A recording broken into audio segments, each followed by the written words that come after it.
Film शुरू होता है बच्चों के जेल में, जहां एक पुलिस वाला सूर्या से पूछता कि तुम बड़े होकर क्या बनेंगे, तो सूर्या जवाब देता मैं बड़े होकर चीफ मिनिस्टर बनूंगा। फिर कुछ सालों बाद ऑपोजिशन पार्टी के श्यामला भारत एक अर्जेंट मीटिंग करती कि रूलिंग पार्टी को 40 और हमारी पार्टी को 42% सीट मिल रही है, यानी रूलिंग पार्टी से थोड़ा सा ज्यादा, पर हमें अपनी सरकार बनाने के लिए 10 सीट्स और चाहिए जो हमें निर्दलीय सीट से लेनी होगी। उन्हें किसी भी कीमत पर अपनी पार्टी में मिलाना होगा, वरना रूलिंग पार्टी फिर से अपनी सरकार बना लेगी। और श्यामला बादशाह से मिलकर कॉन्ट्रैक्ट देती कि सेंट्रल जेल में रूलिंग पार्टी का दुर्गा नाम का एक व्यक्ति है, उसे खत्म कर दो क्योंकि ये निर्दलीय कैंडिडेट को किसी भी तरीके से अपनी तरफ मिला लेता है। इसके बाद सेंट्रल जेल में सूर्या को एक्शन करते हुए देखा है, जो बेखौफ रहता है। इसको इस तरीके से फिल्माया गया है कि लगता है यही दुर्गा है। बादशाह जेलर को फोन करके पैसों का डील करता है कि दुर्गा को टपकाने के लिए मैं अपने आदमियों को जेल में भेज रहा हूँ। उसके बाद जेलर रूलिंग पार्टी के सीएम राम मोहन राव को फोन करके इससे भी डील करता है कि अगर आपको दुर्गा की जरूरत है तो अपोजिशन पार्टी से मैं उसे बचाऊंगा, और अगर नहीं है तो उसे मरने दूंगा। उसके बाद गुंडे जेल में आ जाते हैं, सूर्या को बेवजह परेशान करते हैं। विजिटिंग आवर्स में सूर्या से मिलने उसका दोस्त शिवा आता है, भावना को पूछता है और फिर गाना सोचने लगता है। इसके बाद गुंडे दुर्गा के ऊपर हमला कर देते, तब सूर्या दुर्गा को बचाता और एक्शन होने लगता है। इसके बाद सूर्या और दुर्गा दोस्त बन जाते हैं। दुर्गा सीएम के भांजा से बात करता सूर्या को साथ में काम पे रखने के बारे में, तब भांजा बोलता अगर इस बार इलेक्शन के रिजल्ट हमारे फेवर में नहीं आए तो निर्दलीय कैंडिडेट को मिलाने के लिए तुम्हारे साथ मैं सूर्या को भी निकालूंगा। उसके बाद सूर्या अपने दोस्त से बात करता, तब पता चलता कि सूर्या का एक अलग अपना टीम है जो जनता को नहीं बल्कि एमएलए को बदलना चाहती है कि नेता अपना काम सही तरीके से करें। फिर दोनों इलेक्शन पार्टी को दिखाता, जो इलेक्शन का रिजल्ट न्यूज में देखते हैं कि रूलिंग पार्टी को 48, अपोजिशन यानी श्यामला को 52 सीट्स मिले और 20 सीट्स निर्दलीय पार्टी को मिले। राम मोहन राव श्यामला से बात करता कि सरकार फिर से हमारी ही बनेगी, निर्दलीय कैंडिडेट हमारे पास ही आएंगे। श्यामला राम मोहन के इस कॉन्फिडेंट को देखकर अर्जेंट मीटिंग करती, तब सब कहते कि निर्दलीय कैंडिडेट कल्याण प्रसाद को खरीद लिया जाए तो बाकी 20 एमएलए हमारे पास ऑटोमेटिक आ जाएंगे। फिर कल्याण प्रसाद और श्यामा आपस में डील करते।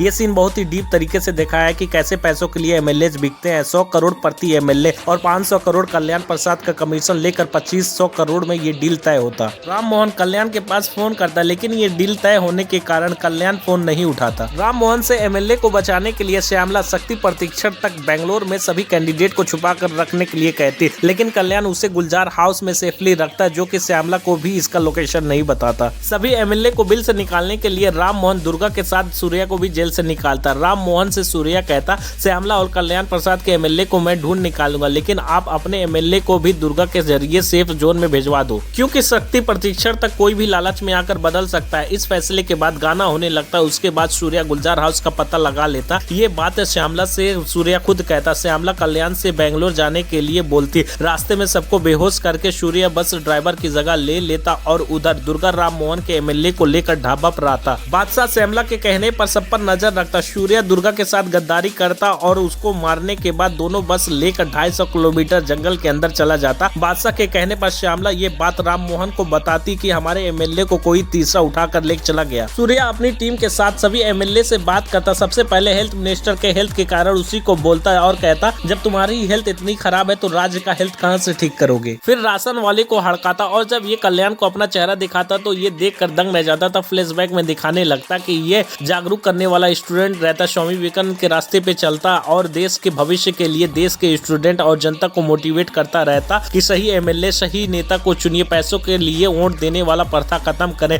सूर्या ये सब कल्याण के एरिया में कर रहा था, इसलिए कल्याण की छवि खराब होती है। तो ये सूर्या से मिलने आता तो इन दोनों के बीच डिस्कशन चलता है। तब कल्याण सारा हिसाब बताता कि एक एमएलए चुनाव जीतने के लिए दारू बिरयानी और वोट पर तकरीबन 200 करोड़ का खर्च होता, तो हम एमएलए इस 200 करोड़ के इन्वेस्टमेंट को प्रॉफिट के साथ 500 करोड़ में बदलें तो गलत क्या है। और जनता किस मुंह से हमसे सवाल करेगी, क्योंकि इनसे हमने जबरदस्ती वोट नहीं लिया बल्कि हमने पैसा दिया हुआ है, अपनी मर्जी से हमें वोट दिए। सूर्या इसका वीडियो बनवाकर वायरल करवा देता, जिसके वजह से कल्याण को पार्टी से दरखास्त कर दिया जाता और सूर्या अपने दोस्त विनय को इलेक्शन में उतारता। एक दिन कल्याण के आदमी विनय को मारने की धमकी देते, जिसके वजह से विनय इलेक्शन से भागता तो सूर्या अपने दोस्त विनय को जान से मारने की धमकी देता। ये सब बातें कल्याण वीडियो करवा लेता और विनय को जान से मरवा देता, सूर्या को फंसा देता उसका धमकी वाला वीडियो वायरल करके। और उसके बाद प्रेजेंट में दिखाता एमएलए को ये सब बहुत परेशान करते हैं और सिटी में दिखाता राम मोहन राव कमिश्नर से मिलकर उन्हें खोजने के लिए कहता। फिर जंगल में सूर्या एमएलए का क्लास लेते हुए नारायण स्वामी की बातें फ्लैशबैक में बताता कि ये बहुत ही भले इंसान थे, जनता को सही काम करने के लिए प्रेरणा करते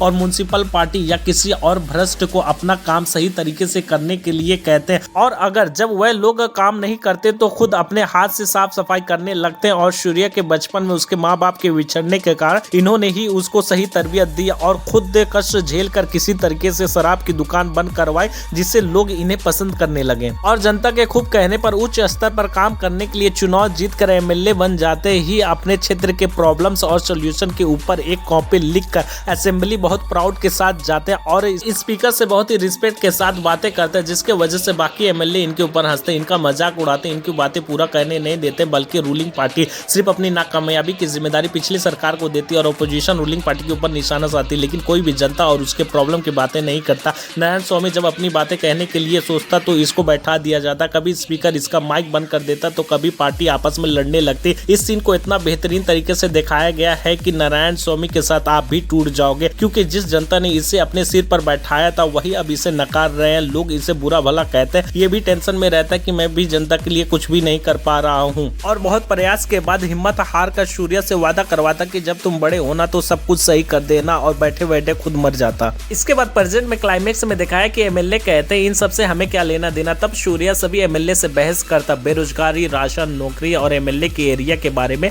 ये बहुत ही अच्छा सीन है, यहीं पर सबकी आंखें खुल जाती है और सब बदल जाते हैं और सही से काम करने का वचन लेते हैं। सिटी में कमिश्नर के कहने पर एक ऑफिसर सर्च मिशन चलाता और गाना शुरू हो जाता, जिसके दिखाया है कि सभी एमएलए सूर्या से बहुत खुश है और ये सभी को क्लास देता। इधर पुलिस ऑफिसर लोकेशन का पता लगा कर निकल जाता, लेकिन पहले यहाँ बादशाह आ जाता, इनके बीच में एक्शन होता। उसके बाद पुलिस पहुंचती तो देखती कि सभी लोग यहाँ से जा चुके हैं। उसके बाद दिखाया श्यामला सीएम बन गई है और ये सभी नारायण स्वामी के रास्ते पे चल रहे हैं और यहीं पर फिल्म एंड हो जाती। दोस्तों इस फिल्म को टेल ऑफ फिल्म 10 में से 7 स्टार देता है। इसमें डायरेक्टिंग में थोड़ी कमी है, लेकिन फिल्म अच्छी है, सभी को देखनी चाहिए। जय हिंद।